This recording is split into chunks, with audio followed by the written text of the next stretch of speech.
Welcome back. This is episode 8 of the Coach's Car Ride Home. I'm your host, Lauren, Welcome. I'm Coach Paul. and we are excited to bring you some content today about recruiting. So we're over halfway into the volleyball season, and lots of recruiting is going on behind the scenes. I'm sure you've seen college coaches and scouts, if you're of the age to be recruited, either near or around your court. And this always brings up a lot of nerves and questions from the parents and questions from the girls. So we decided to find one of the best sources we know for college recruiting information, and that's Lauren's old friend Taylor Vanderbiesen. Yeah, she has been in the college recruiting world for the past 7 years. Taylor and I played volleyball together at Marist University, and she's been involved ever since. So she gave us some really good insight, and we're excited to share it with you all. Hi, Taylor. Thanks for joining us. We're so excited to have you on our podcast this week. Let's start by just telling us a little bit about yourself, who you are, how you got involved with volleyball, and what you do now. Hi guys, I'm Taylor. Thank you so much for having me on here. This is a really full circle and special moment to be here with Lauren and her dad. I've known Lauren since, oh my gosh, I don't know, sophomore, junior year of high school, and then we played college together. We were college roommates, just best friends ever since. So it's really cool that I get to be a part of this now. And so I spent the past 7 years coaching in college. I was a GA at Bryant University up in Rhode Island, and then I was assistant coach and recruiting coordinator at the Naval Academy. And then the past 2 years, I was at the University of Miami. So kind of seen volleyball from all different levels of the Division I right now, recently. So now I'm coaching in college or in club now. So I have an 18s team.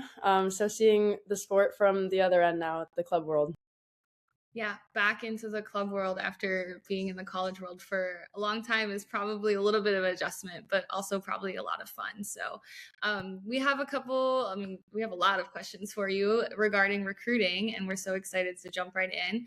But I just wanted to take your first initial impression and maybe your first few words that you have about how important recruiting is.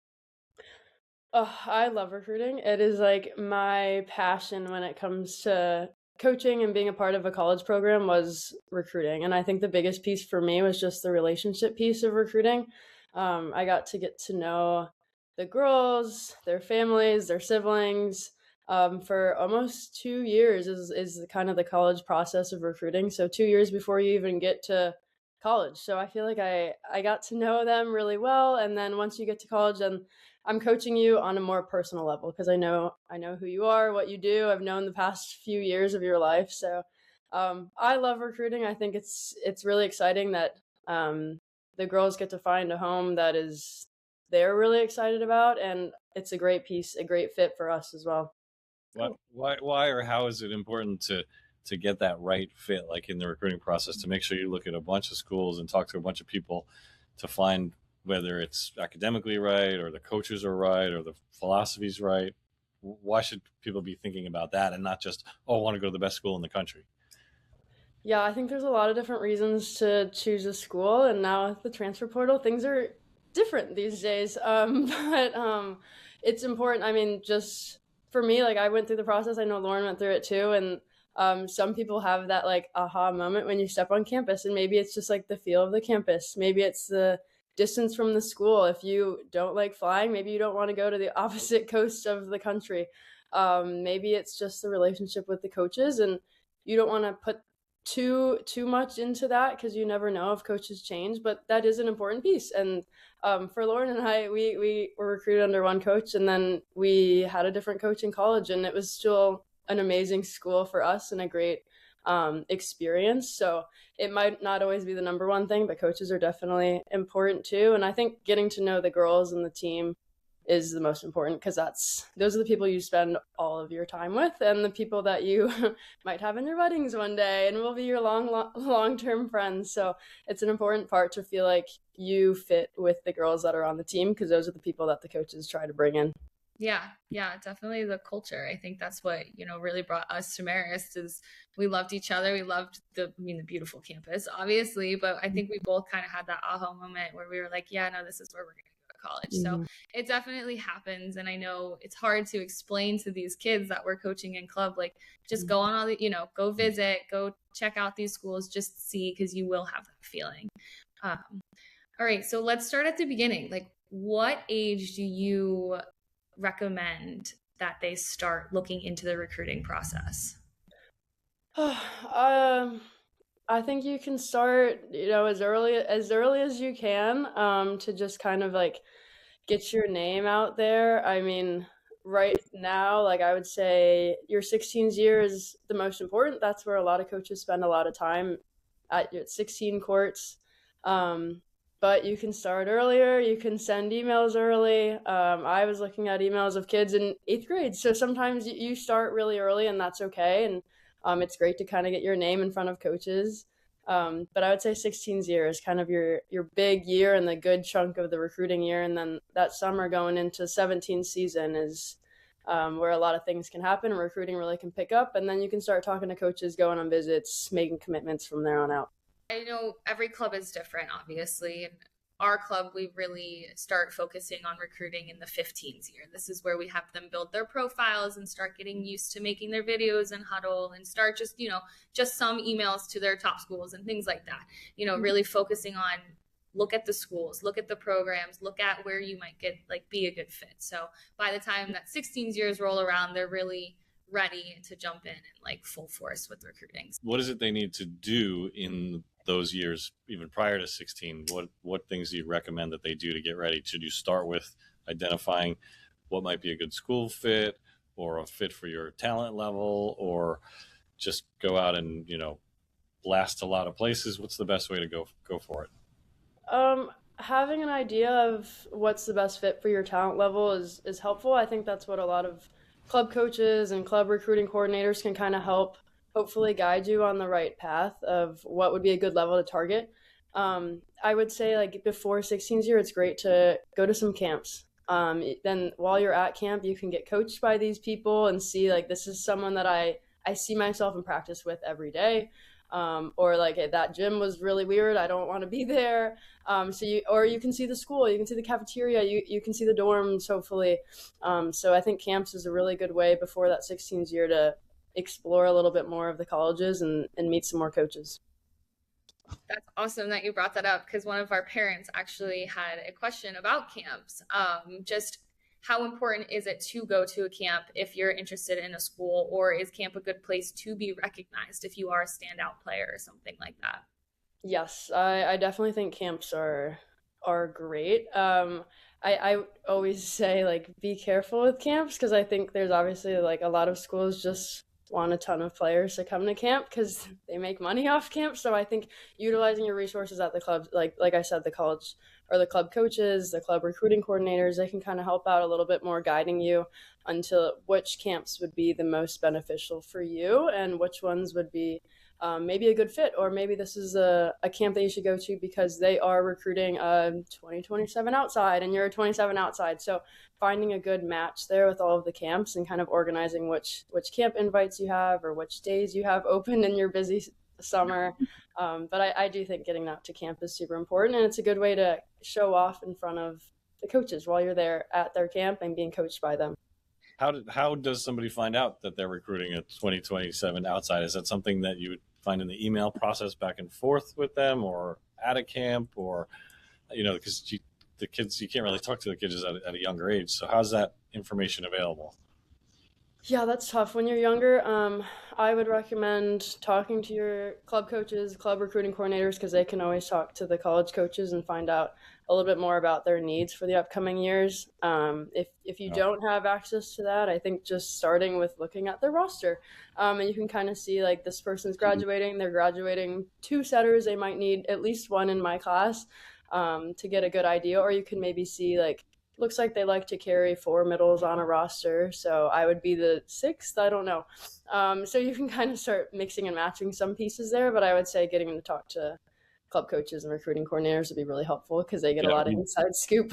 we know as club coaches that it's a pretty tight community of club coaches and college coaches. Everybody seems to know each other, so there's a lot of discussions behind the scenes of what do you need, what are you looking for, what kind of options are available, and then also a little chitter chatter goes back and forth between them about, hey, you got to check this kid out. Oh, have you seen that kid? Even if they're looking or not looking, just because everybody's proud of their players and they want to promote them, across all the coaches. Yeah, everybody knows everybody. And I do think obviously with the transfer portal there's good and bad things, and I think right now it is opening a lot of colleges to explore all positions for every year because you never know how much changes there might be. And they might say like we are looking for this position, and then come May transfer portal and then they're not, or the opposite, they weren't and now they are. So it kind of opens up a little bit more freedom, and I'm just going to look for every position every year. Yeah. Does that make it harder for club kids that are coming in? Are they getting recruited maybe a little bit later or having a more difficult time landing on a roster? Does a school maybe not take 6 recruits now because they might take 3 in the transfer portal? How's that affecting everything? It might, yeah. I think the biggest thing that's affecting it is the roster cap. Only being at 18, we used to be able to have as many walk-ons as we wanted. If we want a team of 25, we can do that because you can walk on. But now with at least the Division I level, having that roster cap of 18, it limits a lot of potential walk-ons. Or they might say, like, I have 1 scholarship left. I want to wait to see if I can get a experience pin in the portal in May, and then they won't need a 26. So it does definitely change things, but it could open up more doors for some high school kids. You never know. Okay, so going back to our emails. So what makes a good email? Say I want to make a good impression, or what should I include in my email the first time I'm emailing the school or a coach? First of all, should I email the head coach? Should I email the recruiting coordinator? And what should I include in there? My class and all of that. Like, what is something that is definitely the must-have information in that email? I'm going to be brutally honest right now. I didn't read any emails. I go through all my emails, and I would see, as long as your subject line has, like, first name, last name, year, position. You could throw in your club name, too, especially if you have, like, a common name. It's just easier for us to be able to look you up right away. And then you can throw in whatever words you need in there. You can brag about yourself. You can let them know you're coming to camp or going to visit school. But to be honest, I would just look for that huddle link or the sports recruit, the highlight video, and I would click on that right away. You can filter that information real quick about their year, their age, what position, and then you want to see the video. Yep. And everything, college coaches use University Athlete 24/7, and just make sure that your name matches what's on University Athlete, because nothing would drive me more crazy when Katie was emailing me and I'd look up Katie and her real name's Catherine and I couldn't find her. So definitely make sure that matches. And Lauren, back to your question, I would probably email everyone on staff. You never know. I mean, most people, if there is a recruiting coordinator, they're probably the one responding and answering the emails, but you never know. Maybe the head coach knows your club coach and now he's made a connection, or maybe your assistant coach is answering all 2029s and younger and they should get the email. So I'm probably just emailing all of them. Yeah, whatever email you can find. And then so when you go click on that huddle link or whatever the link is, what are you looking for immediately in that video? That was my question. I think the most important part about recruiting is having a good highlight reel. Okay. What makes a good highlight reel? That's the most important part. I don't care if it's on Sports Recruit, if it's on YouTube, if it's on Google Drive. I don't know. I've seen it all, and it doesn't matter. The first 3 clips have to be like your best volleyball clips in your career. Genuinely, I would probably watch. If you're a hitter, I'd watch 3 swings, and I would know right away. Like, you hit it hard enough, you jump high enough, you're worth seeing. Or didn't love that you started your first highlight video with a tip. That's not exciting to me. Moving on. So, like, having a good highlight video is what will have coaches come see you live. And it probably doesn't need a lot of bells and whistles, right? You're zooming in on that athlete. That's all you're looking at, I imagine. Oh, yeah. No, that stuff would drive me nuts when it's like they would go up to set and then they'd pause, circle, arrow, and then they would set. And I was like, I just want to see your set. But no, you don't need. As long as you had your name and your position, I know what a middle is. I'm looking at you. So yeah, so let's talk about a middle, right? So if you're looking to recruit a middle, should they obviously include hitting probably first and then some blocking? Now, would you want to see any serving or defense or anything like that? And that goes for outside hitters, right sides. Like, do you want to see other things or mainly just hitting? I think show what you're best at. So if there's a middle that's the best blocker in the club, start with blocking. That's fine.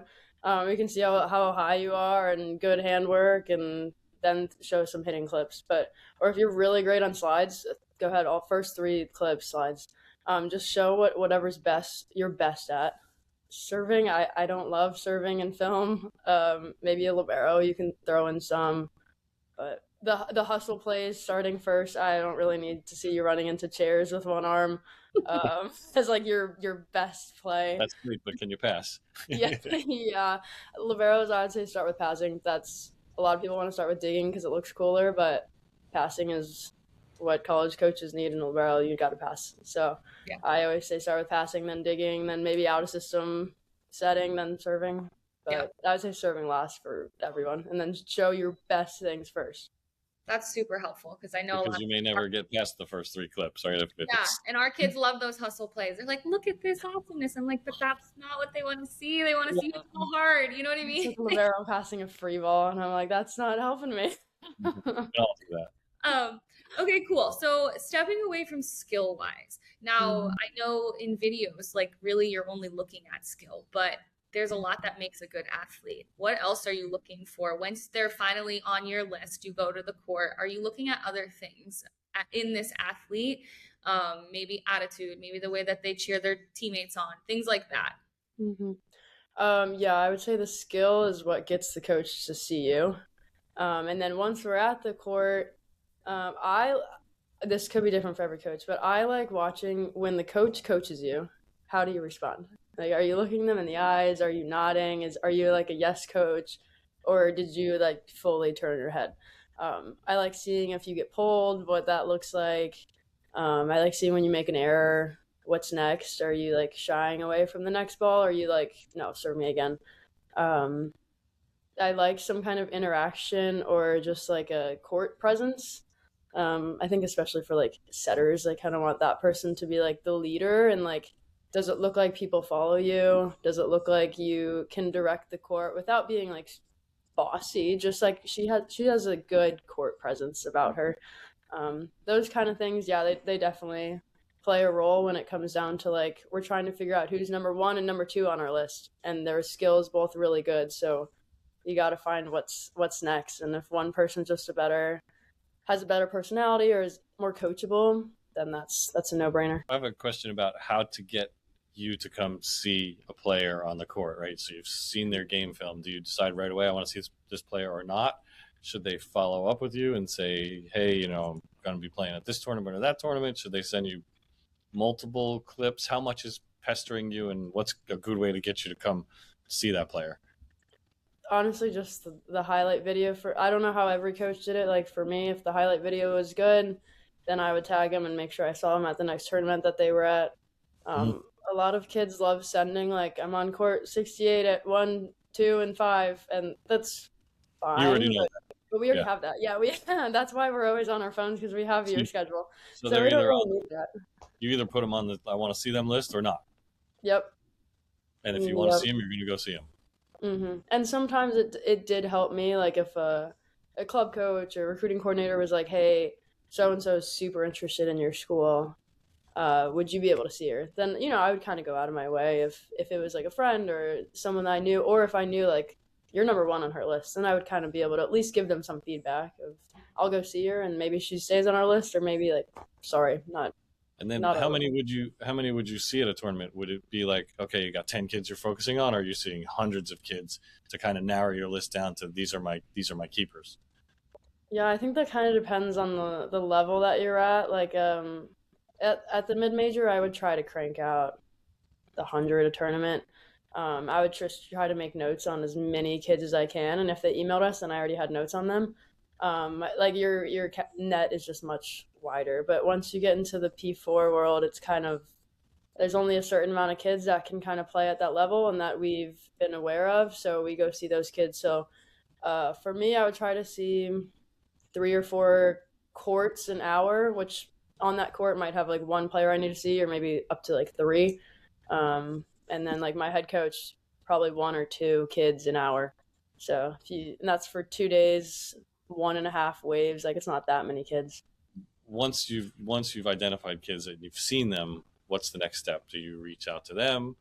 And how do those rules work with the kids that you're allowed to reach out to and the ones you're not? And as a player or a parent, what should I be expecting? Am I going to get some feedback because maybe I saw you at courtside, or what happens once you've seen a kid play?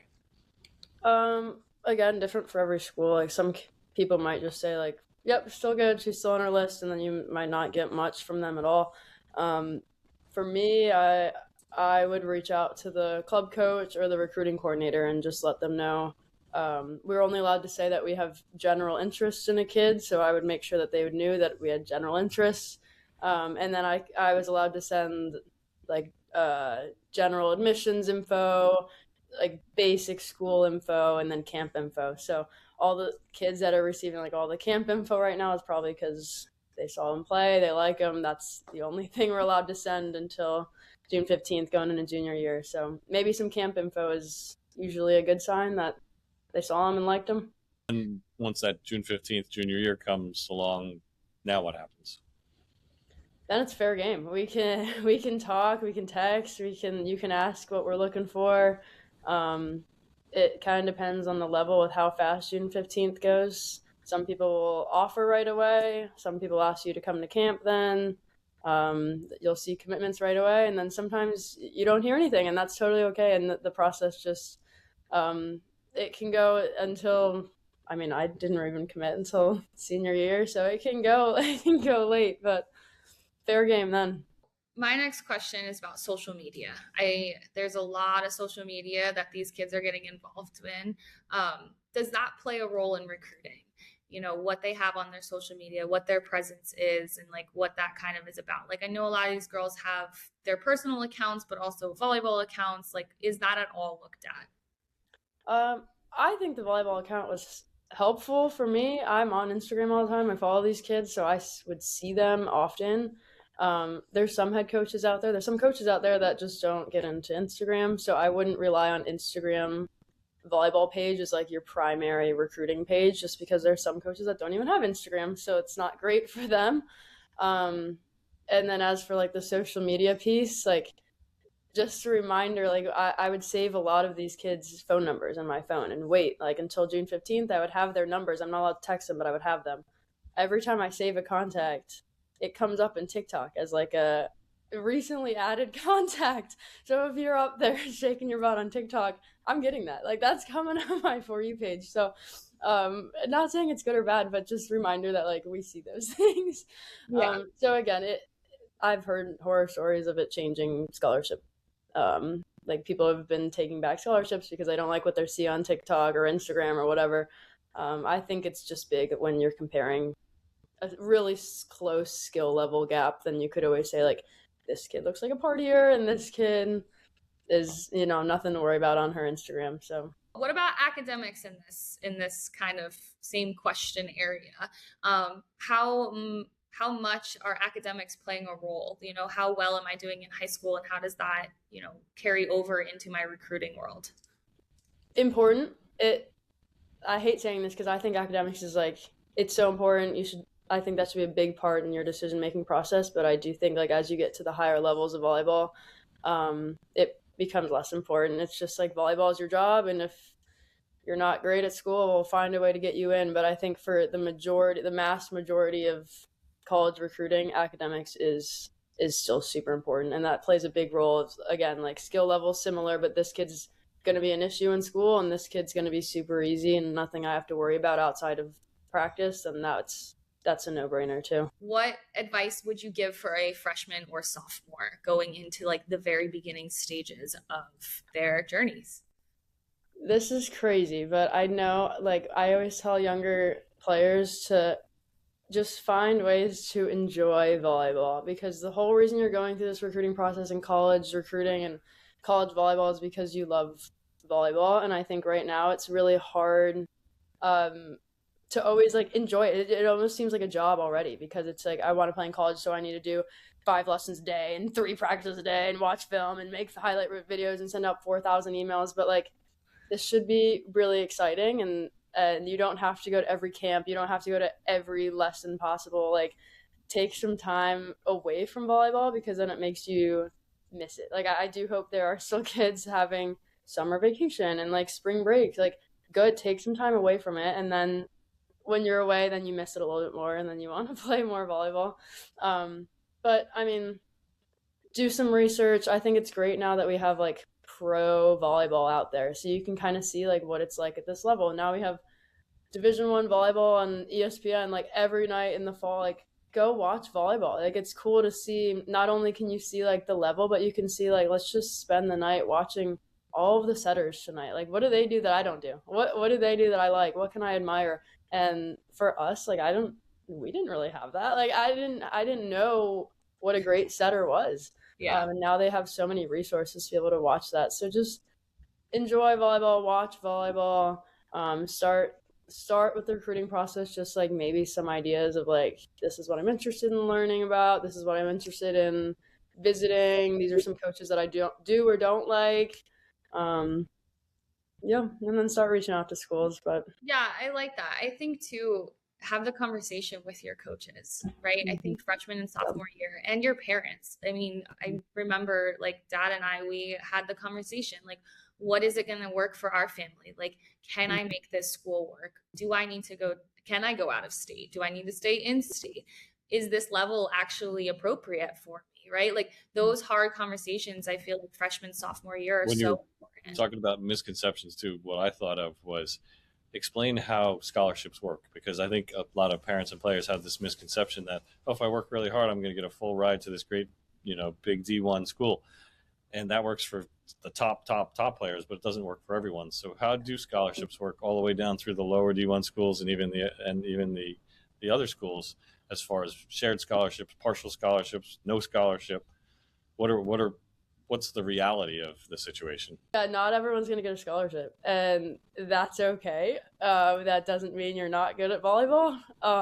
Unfortunately, just some programs are fully funded. Some programs are Division 3. They just don't give volleyball scholarships. But you can still have a great experience without getting a full ride scholarship. And guess what? No one needs to know if you're on scholarship or not. No one will know. Well, there's other money available too. There's academic money. There's grants. There's plenty of opportunities to go play in college at a lot of great schools, even if you're not that top one full ride scholarship person. And a lot of different levels too, right? Like, even if you're not going to go play on the college team, so many big schools have clubs. They have club volleyball for the college kids, or, they have all these different leagues. And so I think a lot of people, another misconception is a lot of people forget how much volleyball is around, and you don't have to go, play at a D2 school if you don't love it that much and you want to go to a big school and just play on the club team. Like, that's totally an option. So I also think that's another big one. And I have one other question about when you could be next. When they're getting in the recruiting process, should the player do all the work? Should the parent be involved at all? And the second part of that question is, are recruiting services worth it? Does that make any difference to college coaches if they hire some recruiting service and pay a lot of money for that? Or is it best to just get an email from the kid, here's my game film? I guess starting with the parents first, like, when you're in college, we only talk to the players. So we want to have that relationship with the players early on in the recruiting process. Now, that doesn't mean that parents don't need to be involved. I do think it's a big process that the parents should be involved. It's a big decision that the parents might have to pay a lot of money, or they do want to be involved. So I think that's totally okay to be involved, but I think most of the communication should come directly from the player, and they should be able to feel comfortable talking with the college coach that they're going to have a lot of conversations with over the next 4 years. So I think that's important. As for recruiting services, I think it depends. I always think it's great to, like, I've been talking a lot about like the conversation between a college coach and a club coach or a club recruiting coordinator. I think having that middleman is important because you get a lot of the inside scoop. They're able to relay more information. There's a lot of connections. A lot of people know a lot of people. So like I said, if it was a friend saying go watch this person, I would go watch. If Lauren told me that she's got a great kid to go see, like I would go watch her. So I think you want to have some kind of person there. Now, whether that's someone at your club, that's great. You don't need to hire a recruiting service, but and I think all those like mass recruiting services, like I don't think that really helps you. But if it's someone that you can have a relationship with and they can truly like speak to you and who you are as a player and a person, I think it's helpful to have some kind of middleman, especially until you get to June 15th. So for that shy, sophomore or junior who's afraid to, contact college coaches, they just got to get over it and get out there and do it, right? Yeah. On the phone. Do you remember talking to me? When I talked on the phone, I would like run upstairs, like in my closet in my room. It was like, Mom, don't listen. Yeah. Easy. What am I saying? I had like a full written speech of like, okay, if they don't answer, I hope they don't answer. But if they don't answer, I'm going to read this. Yes, I'm going to leave a voicemail. This is what it's going to say. So like, if you're out there and you're listening and you're nervous, it's okay. Like, I'm so nervous. Yeah, but the important part is from the college coach's side is you're interested in the kid just like they're interested in the school. So that's got to be a connection there. Yeah. It's okay to be nervous, but you can't, hesitate to make that call or send that email because that's the only way you're going to get noticed. Yeah. Definitely. Yep. Okay, I'm going back. So I asked for advice for the freshmen and sophomores. Now I'm going to ask for a little bit of advice for your juniors and seniors. They're a little bit like further along in the recruiting, process. Mm-hmm. Maybe they haven't heard from schools yet if they're past that June 15th. What is like just a couple words or encouragement for them if they're still wanting to play at the collegiate level? There's a home for everyone. Like at any level, club volleyball, like anything, there's a home for you. Don't stress if you've reached out to a school a million times and they haven't answered. Yeah, maybe don't put all your eggs in that basket. But keep reaching out to other schools. I promise you, there's a home for everyone. There's so many volleyball programs that you've never even heard of, and maybe it just takes one email, one phone call, and then you go visit the campus, and it might be the home for you, and you just don't even know about it yet. So keep reaching out.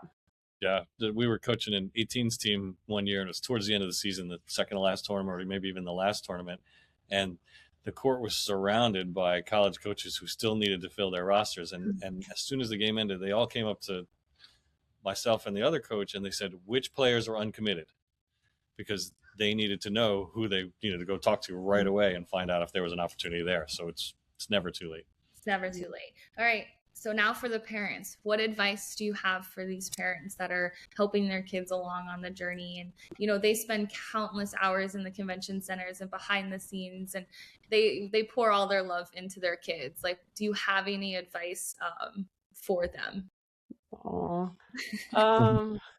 Enjoy the process with them. I think having like a good conversation between you two, or parent with the player, and really sitting down and making sure like what is it that they want. Like obviously you have some things like you probably want, as a parent, you probably want them to stay down the street somewhere that you can move a home on, somewhere you can live on campus with your kid, but you want to make sure that it's a place that she wants the most, and you are just there as like a resource to help. If you need to help her write some emails, you can help her with that. If you need to help her with the highlight videos, you can help with that. But make sure that your player is the one that's guiding a lot of the process, because it's ultimately where they're going to be living for the next 4 years, and it's their experience too. But be as much of the process as you want to be. Cool. Okay. One more serious question and then 2 fun questions. Are there any must-have like applications or websites or like must-haves for kids being recruited? Other than University Athlete, is there anything that is like super helpful? No, I would just say making sure that University Athlete is up to date, because there's a lot of times where like I want to reach out to a kid, but their email's not in there. So there's no way that I can contact you. And maybe you're sad that you're not getting camp invites, but your email's not up to date. Or I want to call you on June 15th. And the amount of moms that I have called on June 15th because their UA says their mom's phone number, it's embarrassing for me. So make sure that UA is up to date with all of your current information. But besides that, no, I mean, Sports Recruit Huddle, YouTube, you can use whatever. All right, so 2 fun questions, one from each of us. What is your favorite part about volleyball tournaments? I know you were going a lot as a recruiter, but now you're going back as a coach. What is something that you absolutely love about volleyball tournaments? Oh, every time I go to a tournament, I'm just like reminded how small the volleyball world is.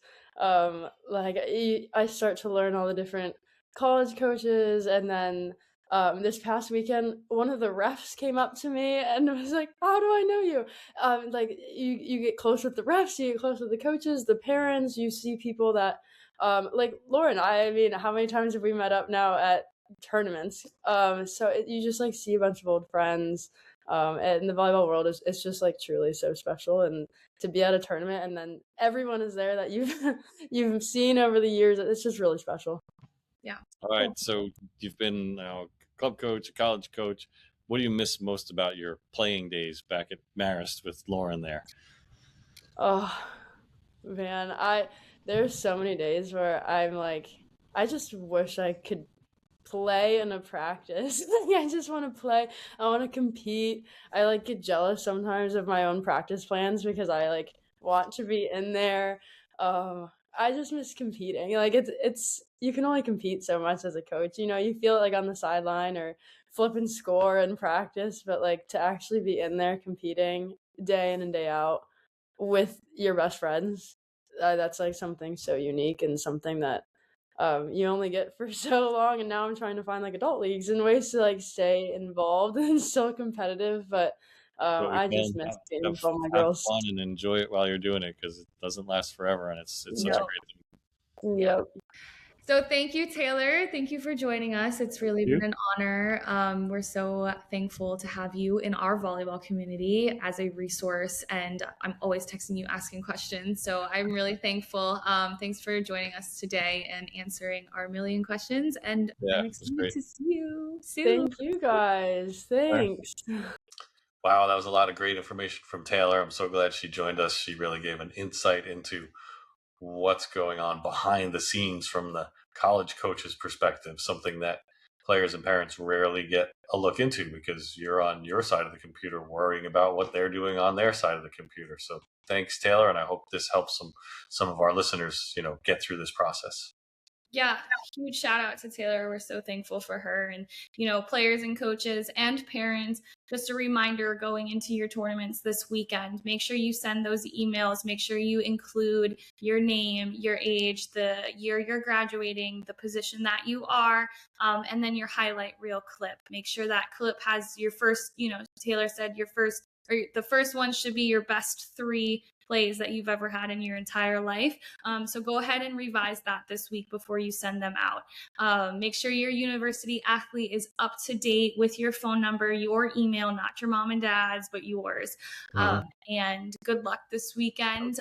As June 15th starts to creep up on us, make sure that all this information is in and that you're asking and having those conversations with your coaches about your next level and where you might fit into play. And then when you see those college coaches show up at your courtside, don't get nervous. Just do what you know how to do and play how you know to play.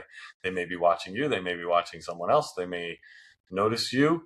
So, give it your best effort. And another thing we tell our players all the time is if you've contacted colleges and they might be coming, let your coach know that ahead of time so that they make sure you're on the floor, that you get decent playing time, that you get seen by these coaches, and they can give you some advice too on how to do your best performance.